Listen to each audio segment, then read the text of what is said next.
Students, कैसे हैं आप लोग? अस्सलाम वालेकुम स्टूडेंट्स, उम्मीद करता हूँ आप सारे ठीक से होंगे। Welcome to my YouTube channel. ठीक है, आज आपका teacher Mohammad Afzal is here for presenting about the SP hybridization in case of ethyne. देखो यार, इथाइन के अंदर हाइब्रिडाइजेशन कैसे होती है, जरा उसको देख लेते हैं। आसान सा है बिल्कुल, ठीक है। जस्ट आपकी तवज्जो चाहिए थोड़ी सी, इसको आसानी से हम जल्दी से वाइंड अप कर लेते हैं। अगेन से अगर मैं यहाँ पर आ जाऊँ तो ये एक बेसिक डायग्राम सी बनी हुई है, ठीक है। यहाँ पर क्या है, कार्बन की ग्राउंड स्टेट बनाई हुई है इसने, 1s2 2s2 अगेन 2pz आपके पास एम्प्टी है, ठीक है। यहाँ पर एक्साइटेड स्टेट पे चले जाते हैं। एक्साइटेड स्टेट में क्या होगा, वही बिल्कुल कि s जो है ना आपके पास 2s जो है ना ये जंप करवाएगा एक इलेक्ट्रॉन को 2pz के अंदर, और यहाँ पर देखें तो आपके पास आ गया, और अगेन 2s के पास एक इलेक्ट्रॉन रह गया। अब यहाँ पर थोड़ा सा एक डिफरेंस पॉइंट आता है, ठीक है। और वो कौन सा है कि भाई यहाँ पर जो 2p के जो लास्ट में ना इथीन के अंदर 2px और py ऑर्बिटल आपस में मिक्स हुए थे s के साथ, ठीक है। ओवरऑल 3 की मिक्सिंग हुई थी, तो अब ऐसा नहीं होने वाला। अब यहाँ इनमें से सिर्फ और सिर्फ एक ऑर्बिटल मिक्स होगा, यानी कि पॉसिबल है कि 2py और 2pz दोनों मिक्स जो है ना ये ना हो, और इनमें से सिर्फ और सिर्फ x मिक्स हो। पॉसिबल है y मिक्स हो और x और z रह जाए, यानी कोई एक ऑर्बिटल जो है ना वो किसके साथ होगा मिक्स आउट, s के साथ। एक s और एक p के मिलने से ऑर्बिटल का जो नया नहीं बनेगा वो कौन सा होगा, sp। ये भी sp हो जाएगा, ये भी sp हो जाएगा, सही हो गया। तो दो sp के ऑर्बिटल्स बनेंगे। क्यों? क्योंकि एक p और एक s के मिलने से दो ऑर्बिटल मिले तो दो नए ऑर्बिटल्स बनेंगे। अच्छा, यहाँ पे 2py और 2pz जो है ना ये आपके पास पड़े हुए ऑर्बिटल्स, ठीक है।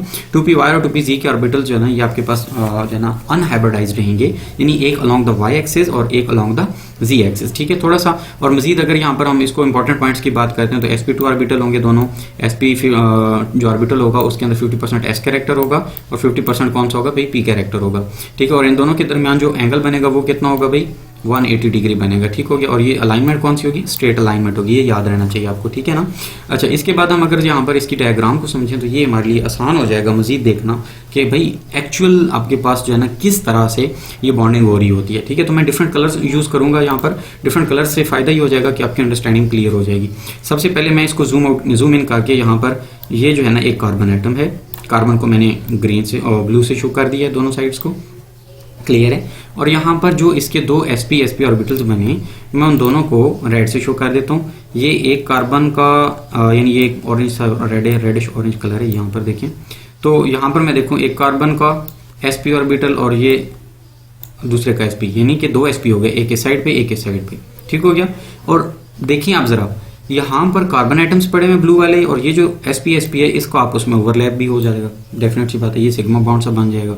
इसको हम बाद में पढ़ते भी हैं मजीद, ठीक है। यानी कहने का मकसद है कार्बन के पास जो दो sp हाइब्रिड ऑर्बिटल थे उसमें से एक sp एक दूसरे कार्बन के sp के साथ जाकर सिग्मा बॉन्ड बना देगा, जबकि एक sp यहाँ पे फ्री है और एक इधर भी फ्री है। अगर मैं हाइड्रोजन आइटम्स को जो है ना यहाँ पर ब्लूइश कलर के साथ शो करता हूँ, ब्राइट ब्लू के साथ, तो ये जो है ना बेसिकली इसके साथ आके ओवरलैप कर देगा यहाँ पर, ठीक है। तो अब ये क्या होगा, एक sp और s ओवरलैप हो गया यहाँ पर, same is the case for दोनों अदर कार्बन एटम, ठीक है। While the one sp orbital will bind to other sp orbital of the other atom, ठीक है ना। यहाँ पर ये बाइंडिंग हो रही है, ठीक है। अब हमारे पास अगर इन चीज़ों को मैं मजीद थोड़ा सा कलर चेंज के साथ क्लियर करूँ तो यहाँ पर देखें ना आप, ये एक लाइट ग्रीन के साथ जो मैंने शो किया ये 2pz इसको कह लो, ठीक है। और यहाँ पर भी 2pz ऑर्बिटल कह देते हैं जनाब, ठीक है। और इसी तरह अगर मैं ड्रॉ करता हूँ ये डार्क उसके साथ, तो यहाँ पर देखें ये वाला ये 2py और ये भी 2py है। अब जरा इसको समझना है गौर से, देखें जरा, जब यहाँ से ऑर्बिटल की ओवरलैपिंग होती है कौन सी वाले के साथ, ये देखें इसकी ओवरलैपिंग इसके साथ, यानी कि 2pz के साथ ओवरलैपिंग होगी तो ये कुछ इस तरह से पाई बॉन्ड बनेगा अप एंड बिलो, यानी एक ही पाई बॉन्ड सा हो गया ना, यानी इसको मैंने यहाँ शो करवा दिया। अब जरा देखें कि दूसरे जो होंगे ऑर्बिटल्स कौन से वाले भला, इसको मैं ये इस पिंक कलर से ड्रॉ करता हूँ, यहाँ से ये ओवरलैपिंग जो जा रही है वो अंडरलाइन, तो ये बेसिकली किससे ओवरलैपिंग हुआ, ये यहाँ से इन दोनों की वजह से, यानी ये जो ब्राउनिश कलर के आ रहे हैं इसको मैंने यहाँ ड्रॉ कर दिया इस लाइट पिंक कलर से एक तरह से। तो ये जो कलर बेसिकली शो कर रहे हैं, डिफरेंस शो कर रहा है, सिंपल आपको समझाने के लिए मैंने किए।